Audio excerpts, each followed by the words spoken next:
আসসালামু আলাইকুম। সবাই কেমন আছেন? আশা করছি সবাই ভালো আছেন। আলহামদুলিল্লাহ আমিও আল্লাহর রহমতে বেশ ভালো আছি। তোমাদের দোয়ায় চলে এলাম নতুন একটি ভিডিও নিয়ে। আশা করছি আজকের ভিডিওটি আপনাদের কাছে অনেক অনেক ভালো লাগবে। তো আপনাদের মূল্যবান সময় দিয়ে আমার সঙ্গে থাকার জন্য আবেদন জানাচ্ছি, আপনাদের কাছে অনুরোধ জানাচ্ছি। তো এখানে হচ্ছে সকাল সকাল আমি কি নাস্তার আয়োজন করলাম। হঠাৎ কেন আব্বু চলে আসলেন আমার বাসায় অসুস্থ শরীর নিয়ে। তো ভাবলাম ভালো মন্দ মেয়ের বাড়ি যেহেতু আব্বু আসছেন অসুস্থ শরীর নিয়ে, ভালো মন্দ কোনো কিছু খাওয়ালেই মেয়েদের মন অনেক শান্তি হয়। সেই জন্য মেয়েরাই আপ্রাণ চেষ্টা করে স্বামীর বাড়ির মানুষজন আসলে ভালোভাবে খাওয়ানোর চেষ্টা করে, ভালো মেয়ে হলে। আবার বাবার বাড়ির লোকজন আসলেও আপ্রাণ চেষ্টা করে কোনো কিছু ভালো মন্দ খাওয়ানোর জন্য। সবাই তো সবার বাড়ি খাচ্ছে, সেটা বড় কথা নয়। বা মেয়ের বাড়ি আসার পর একটু কিছু টুকিটাকি কোনো জিনিস যদি ভালো করে মেয়ে রান্না করে খাওয়ায়, বাবাদের অনেক মন শান্তি লাগে, ভাইয়াদের অনেক শান্তি লাগে, মনে অনেক খুশি আনন্দ যোগায়। সেই জন্য ভাবলাম আজকে আমি আমার ঘরে যে সুগন্ধিযুক্ত চাল ছিল সেই চাল দিয়ে, সেটা হচ্ছে আমাদের মূলত আমারই ক্ষেতের চাল, সেই চাল দিয়ে আজকে জোরজোড়া পোলাও বানাবো। এখানে হচ্ছে চালটা ভালোভাবে বেজে নিয়েছি লাল লাল করে। তারপরে দিয়ে দিচ্ছি এই যে ছোলাগুলো অবশ্যই আমি সিদ্ধ করি না। এই কারণ হচ্ছে এই যে চালের মধ্যে যে সময় জল দিব সেই সময়টা ছোলাটা সিদ্ধ হয়ে যাবে। এখন ভালোভাবে আবারও এই যে নেড়ে চেড়ে কিছুক্ষণ বেজে নিচ্ছি।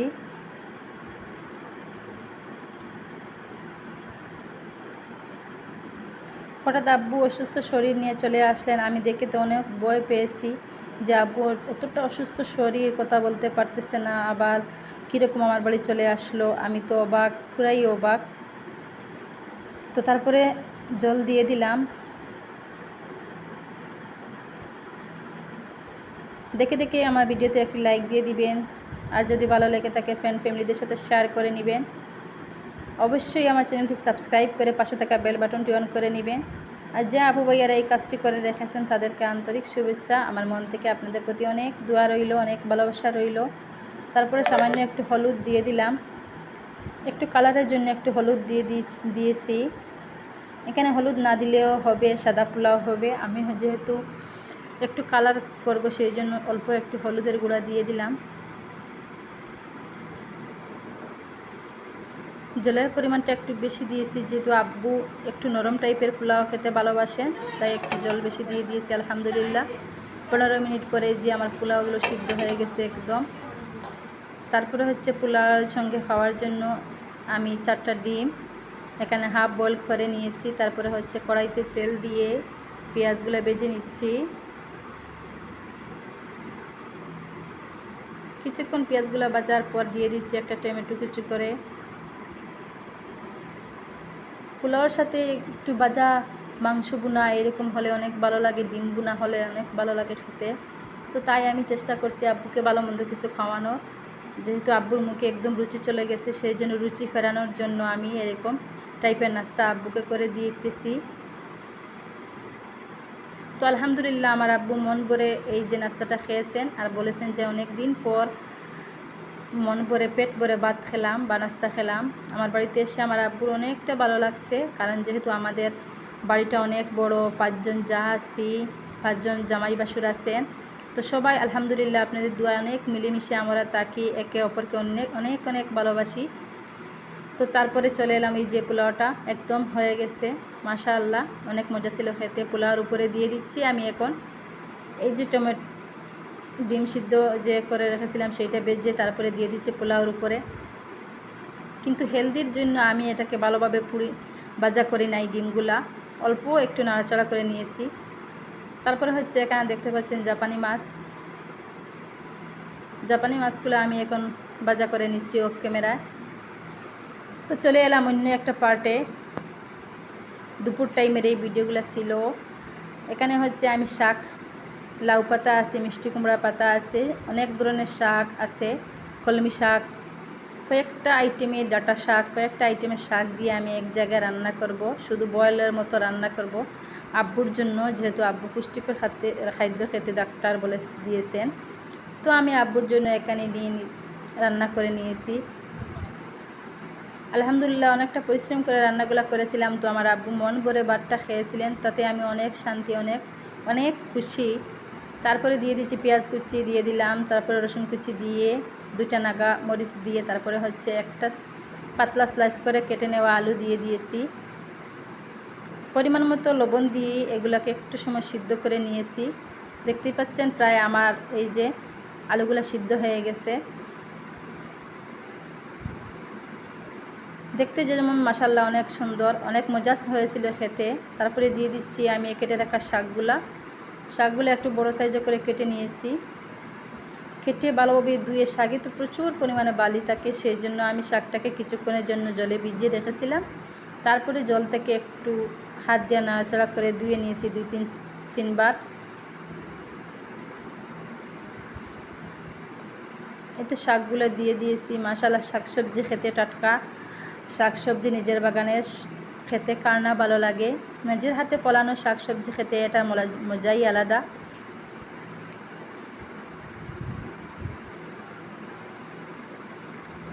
শাকের পরিমাণটা দেখা যায় অনেকটা বেশি, তারপরে সিদ্ধ হয়ে আসলে দেখা যায় একদম কমে যায়।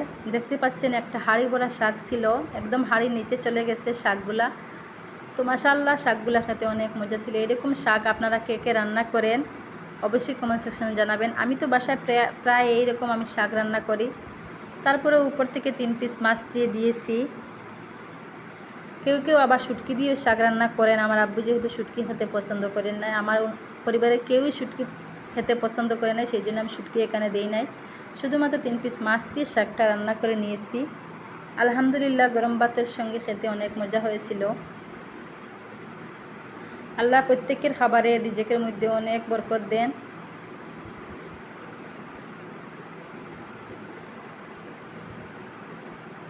তো শাকগুলো রান্না হয়ে গিয়েছে। এখন এটা হচ্ছে বিকালের ভিডিও। ছোটোখাটো ভিডিও আমি সব একসাথে আপনাদের সাথে শেয়ার করার চেষ্টা করেছি। অবশ্যই ধৈর্য সহকারে ভিডিওগুলো দেখলে আপনাদের কাছে অনেক অনেক ভালো লাগবে। কোথাও স্কিপ না করে ফুল ভিডিওটি দেখার আপনাদের কাছে আমার বিনম্র অনুরোধ থাকলো। তো এখানে আমার শখের পালন করা এই যে পায়রা আমি জবাই করে নিয়েছি, যেহেতু আমার আব্বু আসছেন অসুস্থ শরীর নিয়ে। তো ভালো মন্দ কিছু খাওয়ানোর চেষ্টা করছি, আব্বুকে একটু পুষ্টিকর খাদ্য খাওয়ানোর চেষ্টা করছি। এখানে আমি পায়রাটা চুলে নিচ্ছি।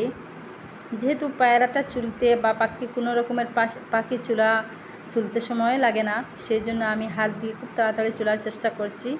সেই দিকেই সন্ধ্যা হয়ে আসছে, ভাবতেছি তাড়াতাড়ি এটাকে চুলে ধুয়ে পরিষ্কার করে বাসা ঘরে নিয়ে যাব। সেই জন্য বাইরে বসে আমি এটাকে চুলে নিচ্ছি।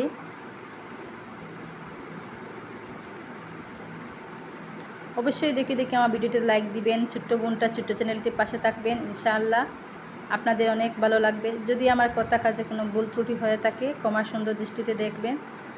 তারপরে চলাম সন্ধ্যা পরে। এই যে এখানে আমি রান্না করব পায়রার মাংস, সেই জন্য হাঁড়িতে পরিমাণ মতো তেল দিয়ে এখন মশলা দিয়ে এটাকে কষিয়ে নিব কিছুক্ষণ।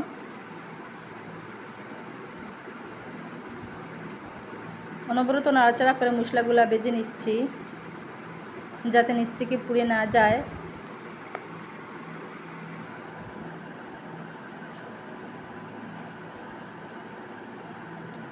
তারপর এখানে দিয়ে দিব গুঁড়া মশলা, মরিচের গুঁড়া, হলুদের গুঁড়া, সামান্য ধনিয়ার গুঁড়া, গরম মশলার গুঁড়া দিয়েছি। তারপরে এখানে চামচ দিয়ে একটু নাড়াচাড়া করে নিচ্ছি। কিছুক্ষণ নাড়াচাড়া করে তারপরে দিয়ে দেব জল।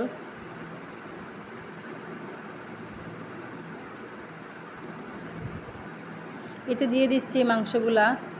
দেখতে পাচ্ছেন অনেক বড় ছিল পায়রাটা, দেখতে কি হাসি পাচ্ছে না, অনেক হাসি পাচ্ছে আমার। তো মাশাআল্লাহ এই পায়রাটা ছোটো ছিল। তো ছোটোবেলা পায়রা খেতে আমাদের অনেক শরীরের জন্য অনেক উপকারী। পায়রাটা যতক্ষণ পায়রাগুলা উড়া শিখছে না, সে উড়া শেখার আগে আপনারা এরকম রান্না করে খেয়ে নেবেন, স্যুপ বানিয়ে খেতে পারেন। তো যেহেতু আমরা একটু মশলা খাই, সেই জন্য আর খেতে পারছি না। তো মশলার সঙ্গে কিছুক্ষণ নাড়াচাড়া করে কষিয়ে নিচ্ছি আমি পায়রাটা।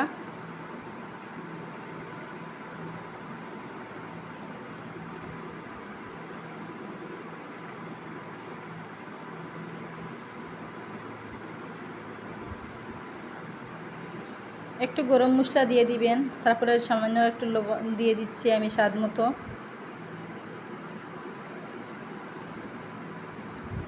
অল্প একটু জল দিয়ে দিচ্ছি যাতে মশলাগুলো গন্ধ চলে যায়, পায়রাগুলো একটু সিদ্ধ হয়ে যায় পায়রাটা। অল্প পরিমাণে জল দিয়ে একটু নাড়াচাড়া করে আবার ঢাকনা দিয়ে ডেকে নিব।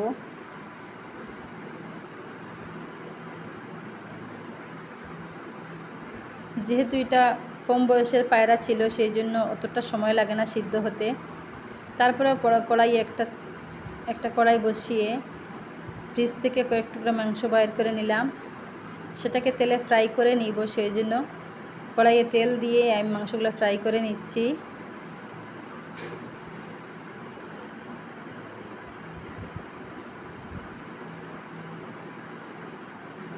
তারপরে দেখুন আমি এখানে দিয়ে দিচ্ছি হলুদের গুঁড়া, মরিচের গুঁড়া, গরম মশলা গুঁড়া, ধনিয়ার গুঁড়া দিয়েই এখন আমি মাংসগুলো ফ্রাই করে নিচ্ছি।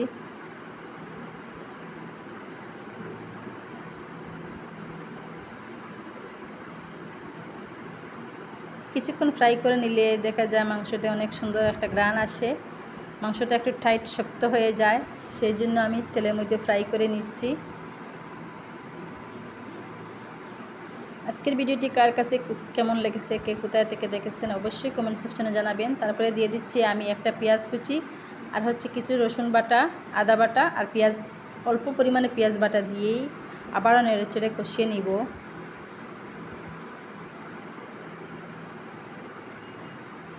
আজকে আলহামদুলিল্লাহ অনেক কিছু রান্নাবান্না করা হয়েছে, যেহেতু আব্বু অসুস্থ শরীর নিয়ে আসলেন, তো আমি অনেক কিছু বান্না করার চেষ্টা করেছি।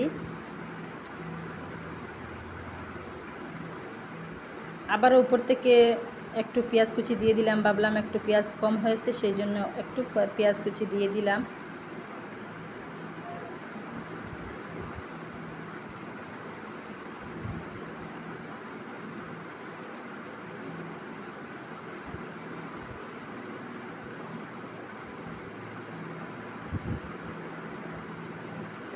তারপরে একটু জল দিয়ে, উপর থেকে একটু জল দিয়ে দিয়েছি এই যে সাতকরাটার টকটা আমি ভিতরের যে অংশটা আছে সেই অংশটা ফেলি নাই, কারণ একটু টকটক হলে মাংসের মধ্যে খেতে অনেক ভালো লাগে। মাশাআল্লাহ দেখতে পাচ্ছেন প্রায় হয়ে আসছে আমার মাংস রান্না। এখানে হচ্ছে আমি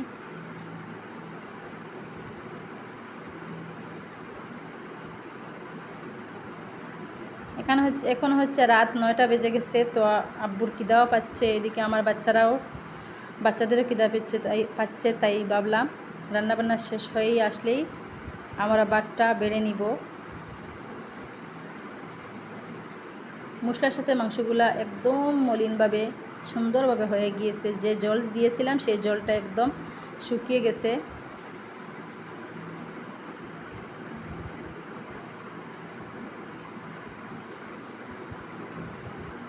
আবার কিছুক্ষণ ঢাকনা সাইজে ডেকে দিয়েছি ভালোভাবে যাতে জল শুকিয়ে যায়। দেখুন জলটা শুকিয়ে মাংসটা কেমন হয়েছে, কালারটা কতটা সুন্দর হয়েছে, অনেক অনেক সুন্দর একটা ঘ্রাণ চলে আসছে। মাশাআল্লাহ খেতে অনেক মজা ছিল, দারুণ হয়েছিল।